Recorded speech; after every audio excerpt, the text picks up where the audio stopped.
Hello everyone, welcome back to another episode of r/slash entitled people. In today's episode, I know she tried to stab you, but anyone can Google your address, so you should drop the charges. Entitled or mentally ill?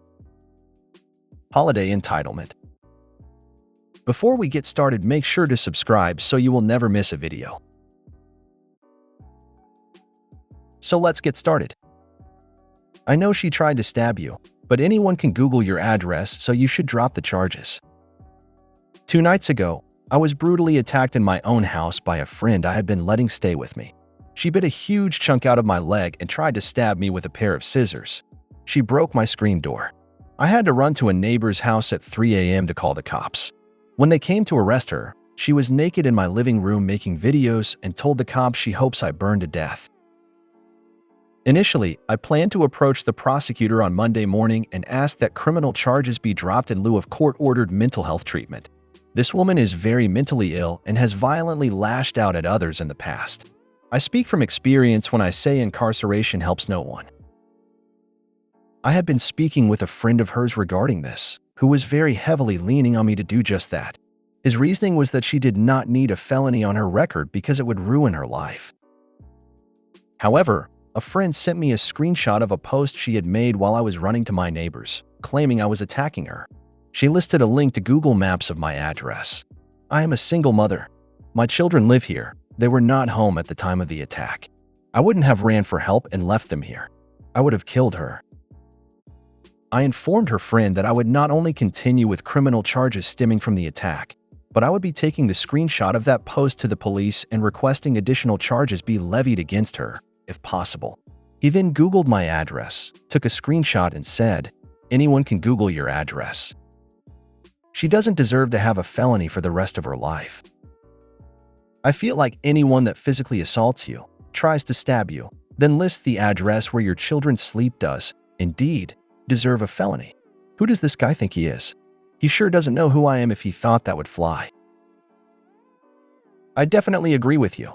That's crazy. No one should get away with attacking someone, especially the lengths that you went through. Also, posting your address with your kids is a big no. Screw them. Do whatever you feel is right. That is borderline threatening someone, I think. He took a screenshot and posted this? I think if something happens, I would try and make sure he gets prosecuted as well. He was advertising for crazy people, I think, and trying to sick them on OP.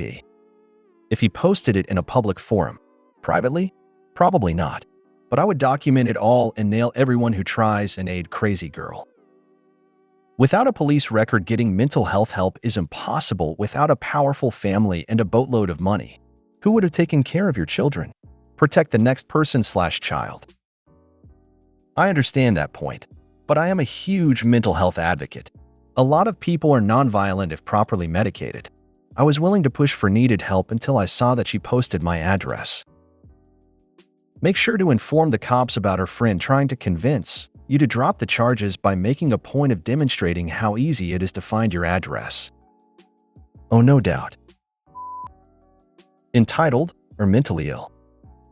Tonight, while experiencing my first time eating at Carl's Jr. in LA while at a Doctor Who convention, I had a homeless woman ask me to buy her French fries. I declined and she's basically demanded it. When further declined, she called me racist, then threw a sign at me, and then threw a cup of cold coffee at me, all the while screaming racism and religion all over the restaurant. She was eventually forced out after touching me a few times and trying to taunt me into raising a hand against her. The police were called and I had to give a statement. At least I got a free meal, which was very nice of them. Now I smell like coffee. Yes to both. Mentally ill and entitled. Had some interesting experiences in LA.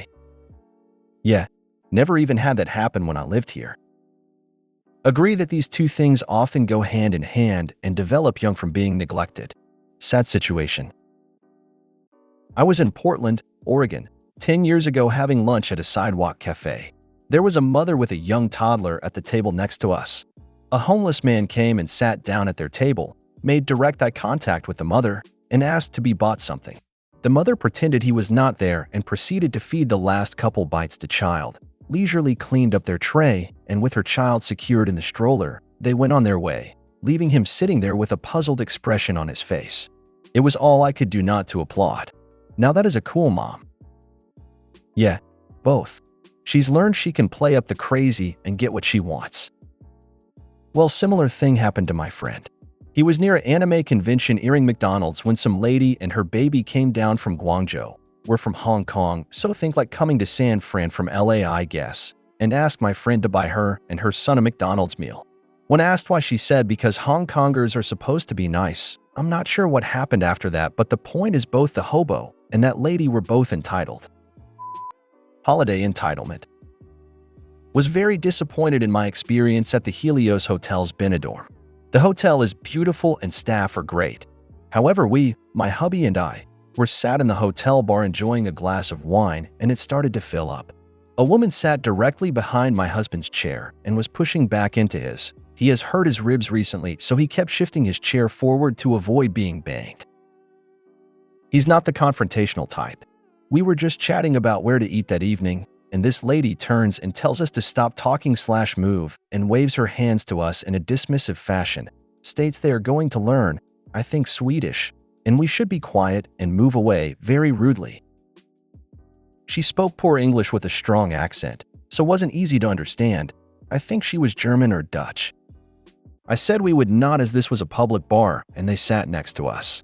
There were several areas that they could have taken over separately to the main seating area. Another lady came over to us and repeated that we move. My hubby just got up and I agreed we would move, but I wasn't happy about it. We were chatting about it with another couple who agreed that it was very rude and awkward. We got looks and daggers for chatting quietly to the couple at the next table to us. I appreciate that this isn't the hotel's fault. I have reported it to reception, and they agreed it was not appropriate behavior. There are several rooms and areas that can be made available to them if requested/required. I wished we were staying another night so I could invite some friends in for drinks. Not sure if it's a common theme with nice hotels. Me and the wife and daughter, 1-year-old, were staying in a very luxurious hotel in Spain. At breakfast, a middle-aged couple, with the posh accents who don't bother to learn any of the language of the country they are visiting, LOL, said to us, "Oh, this is not the sort of hotel you bring a child to. There are plenty of more suitable hotels in the area which will cater for your sort of family." I replied asking what she meant. She said, "We pay a lot of money to be here." I was about to blow my top. I work hard for my money and I do pretty well, so we should be able to also enjoy a nice hotel.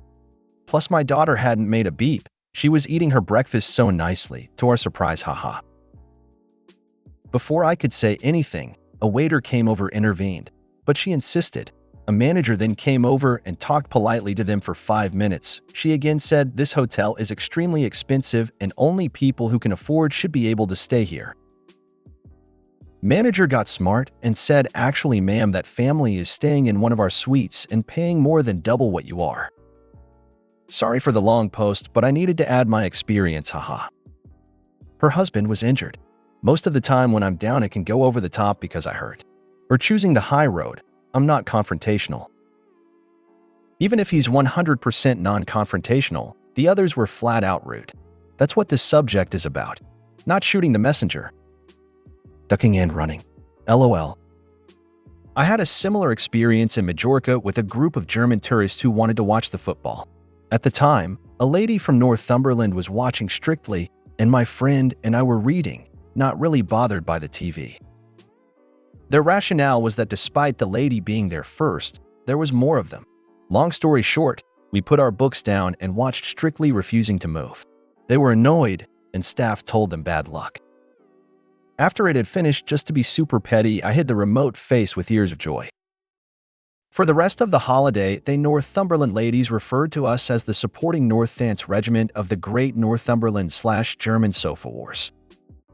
But honestly, I don't think they meant it rudely having German friends. I think it's just the harshness of the accent, TBH.